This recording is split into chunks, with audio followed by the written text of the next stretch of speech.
She walked into the store with nothing but a dream and a few crumpled bills in her pocket. What she got was suspicion, interrogation, and humiliation. All because she didn't look like someone who belonged. But what no one expected was how this quiet teenager and her mother would turn the entire room upside down. Tiana Green wasn't supposed to be in a place like Whitaker and Rose. Not with her thrift store sneakers, her faded navy hoodie, her chipped purple nail polish and well-worn backpack that sagged with textbooks and a dollar store water bottle. But there she was, standing in the threshold of a luxury boutique nestled between a wine bar and a designer handbag shop in one of Pasadena's wealthiest districts. A delicate bell chimed overhead, slicing through the hush of polished floors and gleaming glass cases. She stepped in, shoulders back, breath steady, heart thudding against her ribs like a warning. The store smelled like lemon wood polish and exclusivity. Tiana, 16 and stubborn in the quiet way only girls who've had to grow up fast can be, kept her gaze on the display case near the back, the one with the necklace. A simple sterling silver piece. No diamonds. No brand logo. Just a smooth, curved heart charm that reminded her of her grandmother's old necklace, the one stolen 2 years ago during a break-in that still left her grandmother checking the doors twice each night. That necklace had been a family treasure, passed down from her great-grandmother, and now it was just a memory. But this one, this quiet little piece, looked like it could become something special, too. Tiana had seen it a few weeks back, on her way home from the library job she worked every afternoon. She wasn't supposed to be window shopping in this part of town, but sometimes, when she had a good shift and her feet weren't too sore, she liked to wander, to dream a little.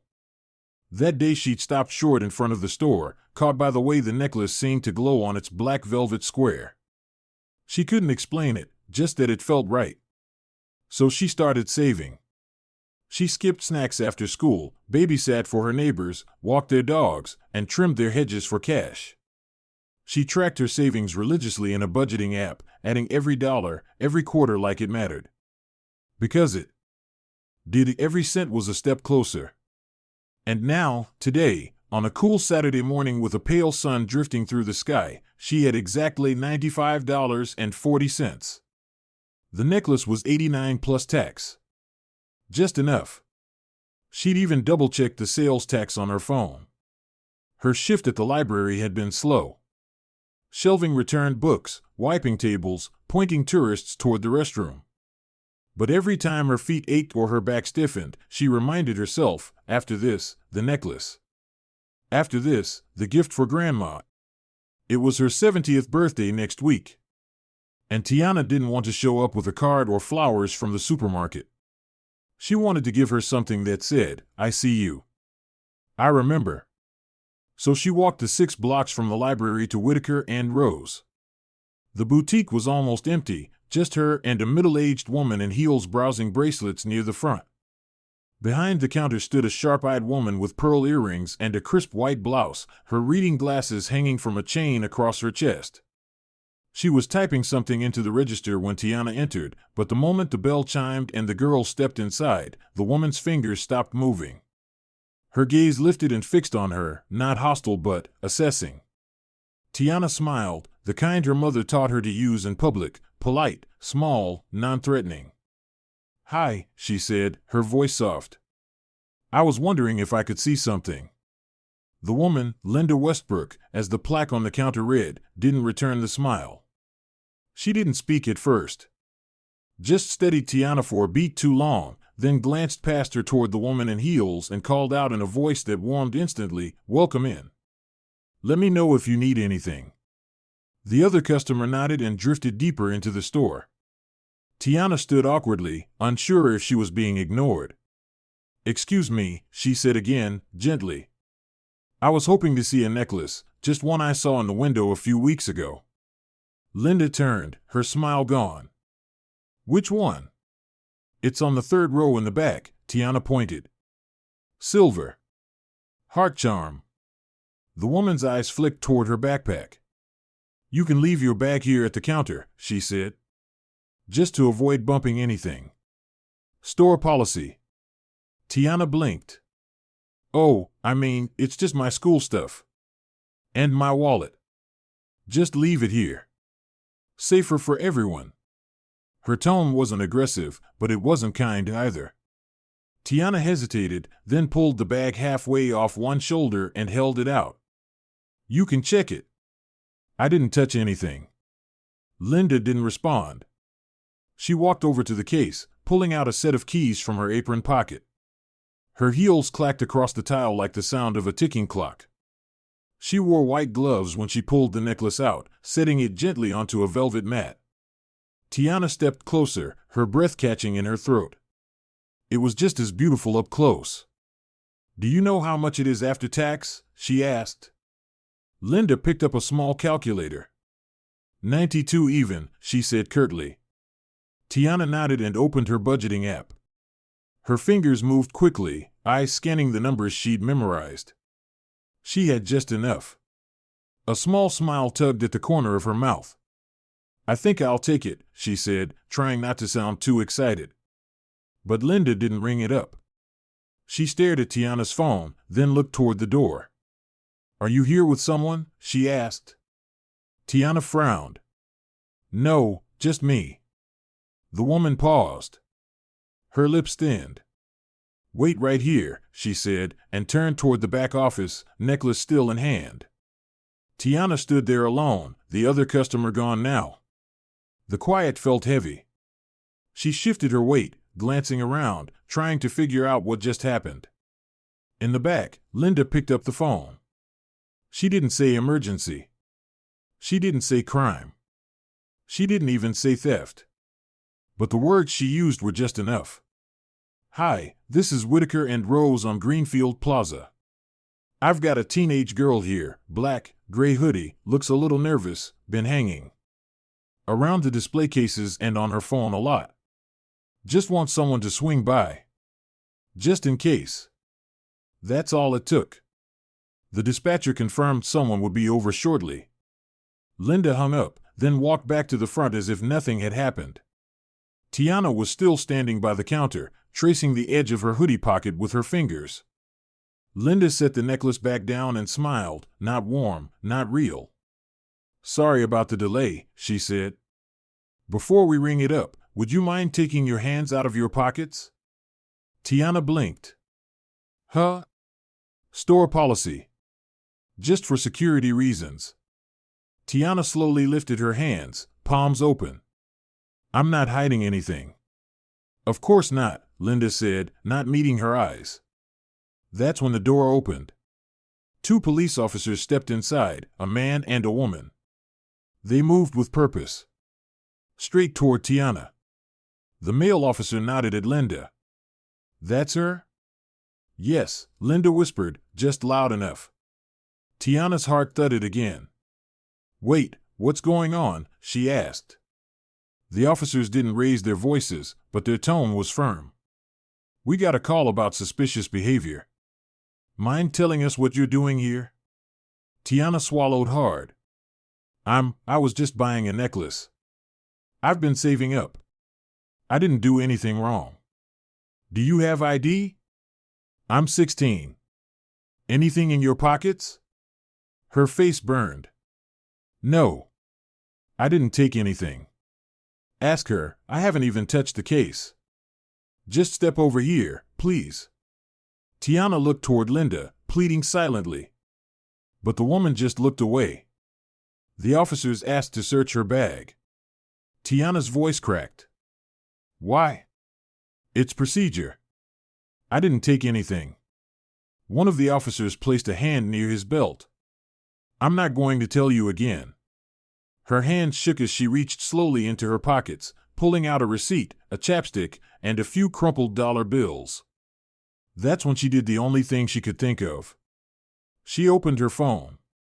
Tapped her mother's name. Pressed send on her location. Then typed one word, help. And just like that, the simple act of trying to buy a necklace turned into something much heavier, something suffocating. Tiana's fingers trembled as she stood before the officers, her breath shallow, her face pale beneath her brown skin. Her voice had cracked when she tried to explain, again, that she hadn't stolen anything, that she had money, that all she wanted was to buy a gift for her grandmother. But none of it seemed to matter. The taller officer kept one hand near his belt, not threatening, but close enough to speak volumes. The woman officer flanked her quietly, her gaze steady but unreadable. Linda Westbrook, behind the counter, stood with her arms folded, eyes lowered, acting like this whole thing wasn't about her. Tiana could feel the stares. Through the glass, a few passers-by slowed as they noticed the flashing lights from the patrol car parked outside. She was supposed to be heading home, supposed to be smiling right now, holding the little white bag with the necklace inside. Instead, she stood frozen, her dignity unraveling with every second that passed. And that's when she acted. It was quiet. Subtle. She didn't even lift her head. Her thumb slid across her phone screen and tapped her mother's name. She didn't write a message, didn't explain. She just hit send location and typed one word, help. The officers asked again about her ID, about her pockets. They asked if she had any merchandise on her. Tiana answered with shaky breath, voice low, never rising. She held out her phone. Opened her wallet. Pulled out a few crumpled bills, a receipt, a pack of gum. But it didn't matter. Because to them, she was a maybe. A risk. A story that didn't add up, even though it did. And as they prepared to check her bag, the bell above the store door chimed again. But this time, it didn't just signal a new customer. It shifted the air. Renee Green stepped into the boutique with the force of a courtroom gavel. She didn't raise her voice. She didn't need to. Her presence was the volume. Her blazer swung lightly as she walked, and the gold badge on her belt glinted for half a second beneath the hem. She made eye contact with her daughter first, just for a heartbeat, but that was enough. Then her gaze slid to the officers. I got a message that my daughter was being detained, she said, her voice razor-sharp but calm. Would someone like to explain why? Officer Daniels shifted, already regretting his position. Ma'am, we received a call about possible suspicious activity involving a juvenile. She's 16, Renee interrupted. She had money. She was attempting to buy a necklace. What about that is suspicious? The younger officer, Ramirez, spoke next. We were just asking a few questions, standard procedure. Flanking a teenage girl, questioning her without a parent present, and asking her to empty her bag, does that sound like standard to you? Renee stepped forward slightly. She didn't shout. She didn't need to. Her presence peeled back every assumption in the room.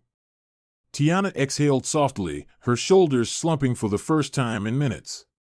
She was still afraid, but now she wasn't alone. Linda tried to reassert herself. Ms. Green, I was just trying to protect the store's inventory. Your daughter appeared nervous and was hovering around our more expensive items.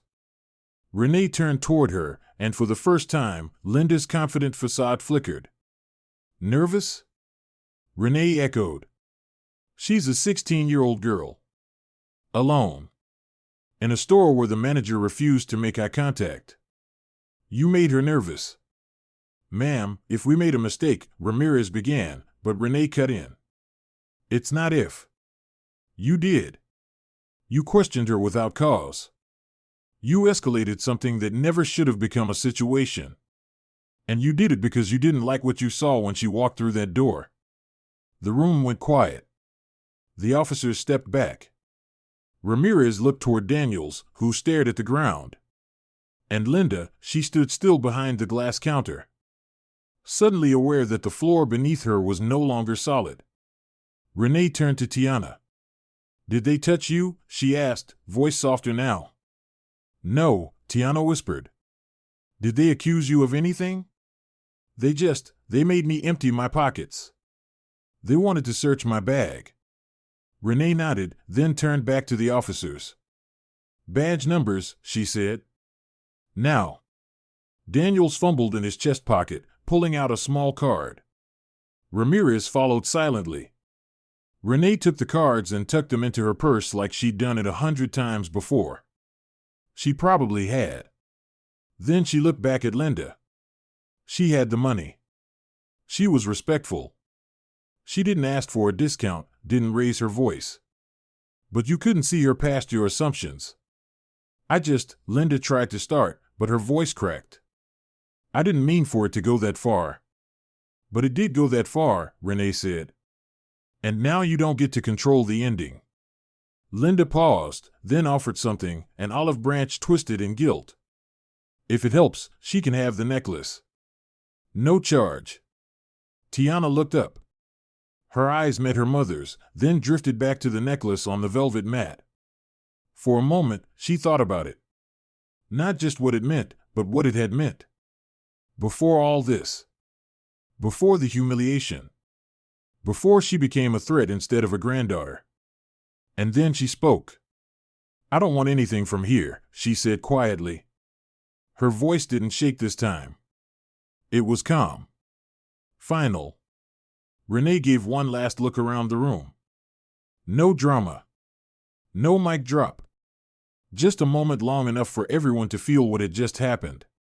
Then she wrapped her arm around her daughter's shoulder, and the two of them walked out the door, into the Pasadena sunlight. The boutique sat still behind them. The necklace glinted beneath the glass, now meaningless. A quiet aftershock lingered in the air, the kind that humbles people, the kind that makes them rethink everything. As they walked, Renee didn't speak at first. She didn't ask if her daughter was okay. She just stayed beside her, step for step, her palm resting lightly between Tiana's shoulder blades. After a block, she finally said, "You did everything right." Tiana nodded slowly, not trusting her voice just yet. "I didn't even touch anything," she said. "I know. I had the money, Mom. I worked for it. All of it. I know that too. But they still," she trailed off. "They didn't see you. That's not your fault." Renee's voice was even, her tone resolute. "They saw what they wanted to see. That's on them." Tiana walked a little slower now. Her hand brushed against her mother's, and she held on for a second longer than she normally would. "Why does this keep happening?" "Because the world hasn't caught up to your truth," Renee answered. "But that doesn't mean you shrink for it." They stopped in front of a small jewelry shop nestled between a dry cleaner and a bakery. Its sign was old and faded, but the window was clean and warm, and a small bell tinkled as the door opened. The woman behind the counter looked up and smiled, a genuine smile, full of welcome and understanding. "Hi there," she said. "What can I help you find today?" Tiana stepped forward, heart still bruised, voice still low, but her chin was lifted. "I'm looking for a silver necklace," she said. "Something simple. I'm buying a birthday gift. For someone really important." The woman's smile widened. "Well then," she said, "let's find something worth every bit of what you've saved for." And just like that, the healing began, not because the day was fixed, but because Tiana had reclaimed it. On her terms. In her way. And no one could take that from her. The door to Whitaker and Rose closed behind them with a soft mechanical chime, but the weight it left in Tiana's chest echoed louder than any alarm. She and her mother stepped out into the Pasadena sunlight, the tension of the last 30 minutes still clinging to her skin like sweat. For a while, neither of them said anything. Renee's hand remained on her daughter's back, steady and warm, a silent promise, "I see you. I believe you. I've got you." They walked in sync, past storefronts with polished windows and curated mannequins, past a world that had never truly expected someone like Tiana to belong. Her palms still felt clammy, her jaw tight. Every step further from that boutique felt like peeling off a layer of humiliation. But not all of it came off. Not yet. Renee glanced sideways at her daughter but didn't push. She knew better than to force words before the wound even scabbed. Instead, she gently guided them down a quieter street lined with small local shops, places that didn't try to impress, didn't glare down their noses. A few doors down, nestled between a laundromat and a bakery that smelled like warm vanilla, stood a jewelry shop no bigger than a living room. The sign above was hand-painted, "Elaine's Fine Things." The letters had begun to fade, but the window display was tidy, and the bell above the door sang like something from a better time. Inside, it was warm, softly lit. The shelves were made of old wood, polished by decades of care. Behind the counter stood a woman with silver-streaked curls and glasses on a beaded chain. She looked up when they entered and smiled, not the forced politeness Tiana had just escaped from, but something real. "Afternoon, ladies," she said. "What brings you in today?" Renee let her daughter answer. Tiana took a breath and stepped forward. "I'm looking for a silver necklace," she said. "Something simple. It's a birthday gift. For my grandma." The woman's face lit up. "Well now," she said, stepping around the counter. "Let's find something she'll love." She didn't ask if Tiana could afford it. She didn't glance at her hoodie, or at her backpack, or at her skin. She just showed her respect, the way anyone ought to be shown. The counter was lined with pieces that felt personal, each one with a story, not a price tag. And that's when Tiana saw it. A thin silver chain with a small heart pendant, smooth and unmarked. It didn't shout. It whispered. Tiana reached for it, then stopped, waiting. "You can touch it," the woman said with a nod. "It's yours to consider." Tiana picked it up gently, like it was fragile, sacred. It wasn't identical to the one her grandmother had lost, but it held the same weight. Quiet, timeless, filled with meaning. "This one," she said softly. "How much is it?" $35, the woman replied. "Tax included. And I'll even wrap it up nice." Renee didn't say a word. She watched as her daughter reached into her wallet, pulled out 3 20s and a 5, her fingers still slightly shaking. She placed the money on the counter like it was an offering, not just of currency, but of pride, of dignity, of defiance. The woman counted it out, slipped the necklace into a velvet pouch, and then into a small brown bag with a gold ribbon. She handed it to Tiana with both hands. "You just made someone's day," she said. "Probably more than you know." Tiana smiled, not wide, but deep. It wasn't the kind of smile she wore for strangers or teachers or customers at the library. It was real. Earned. As they walked out of the store, the sun was starting to dip behind the buildings. Pasadena glowed in amber light, and the world somehow felt a little softer than before. They didn't talk much on the way home. The silence was different now. Not heavy. Just full. Tiana held the bag in her hands like it was a secret she wasn't ready to share. Once inside, she headed to her room without saying much, the door closing with a gentle click. Renee didn't follow. She knew the next part of this was something her daughter needed to sit with alone. Tiana sat on the edge of her bed. The brown bag rested in her lap. She didn't open it right away. She just traced her fingers over the folded top, breathing it in. Her mind spun backward. The glass case. The badge. Her mother's voice like thunder inside a too-quiet store. Her own voice cracking as she said, "I didn't take anything." And still, they'd looked at her like she didn't belong. Like she couldn't possibly be the girl who saved her money. The girl who thought deeply, worked hard, dreamed bigger. Tiana's throat tightened. She didn't cry. She just stared at the floor, feeling the weight of something she didn't have a name for. Exhaustion, maybe. Or grief. Or that deep, old ache of not being seen. Then came a knock, gentle, just once. Her mom didn't open the door, just stood on the other side.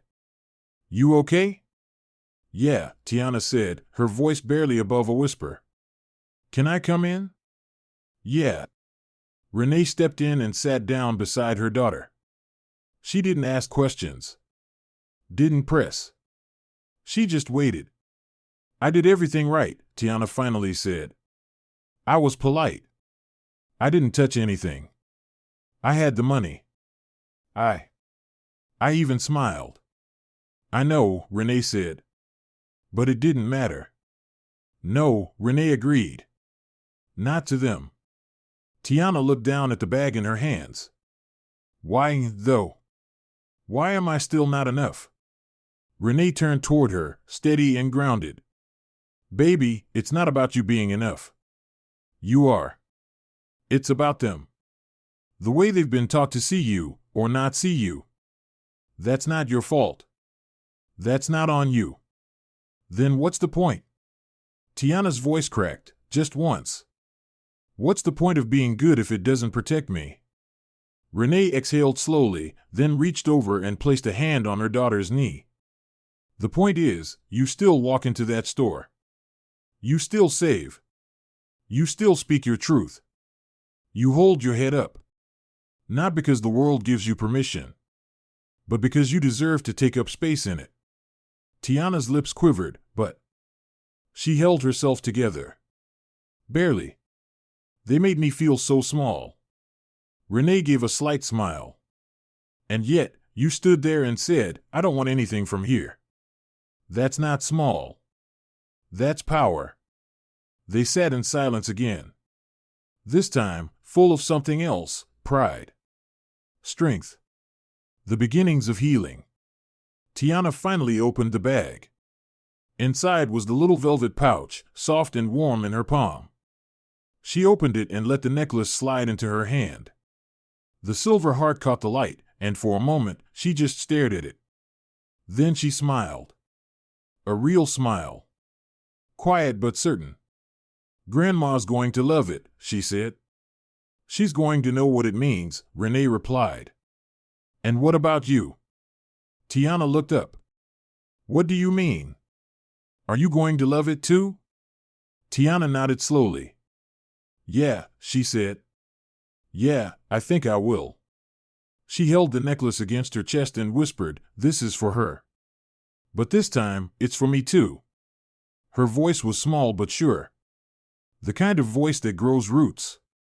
That doesn't shrink anymore. Renee leaned over and kissed her forehead. You're everything they refuse to see. And so much more. Later that night, the city lights flickered outside her window, and Tiana sat cross-legged on her bed, staring at the open jewelry box. It didn't sparkle like the ones in the boutique downtown. It didn't need to. It wasn't about the shine. It was about the story. About the girl who walked in with enough, was told she wasn't, and still walked out with more than she came for. Not because of their validation, but because of her own. Because in the end, dignity isn't something you're given. It's something you claim. And sometimes the smallest object, a silver heart on a thin chain, can carry the weight of resistance, identity, and love all at once. Especially when it's held by the kind of girl who refuses to be made small ever again. As the author of Tiana's story, I want to take a moment to reflect on what her journey teaches us, not just about injustice, but about strength, dignity, and what it means to stand tall in a world that sometimes refuses to see you for who you truly are. Tiana walked into that store with nothing but purpose in her heart and honesty in her steps. She had saved every penny, skipped snacks, worked hard after school, not for herself, but to make someone she loved feel special. She did everything right. And yet, she was treated like a suspect before she ever said a word. That moment, that shift from being a customer to being a threat, wasn't about her behavior. It was about perception. Bias. Fear wrapped in politeness. And sadly, it's an experience that far too many young people of color face every day. But what makes Tiana's story powerful is not just what happened to her, it's how she responded. She didn't lash out. She didn't crumble. She stood in her truth. When her mother arrived and confronted the injustice head-on, it wasn't revenge. It was a reclamation. A reclaiming of voice, of worth, of the simple right to exist in a space without fear. The lesson here isn't about confrontation. It's about courage. The courage to say, I still deserve to be here. The wisdom to know your value even when others fail to see it. And the quiet power of walking away from places that try to make you feel small, and instead, choosing ones that welcome all of who you are. To every young person listening, especially those who've ever been doubted, questioned, or overlooked, you are not invisible. You are not less than.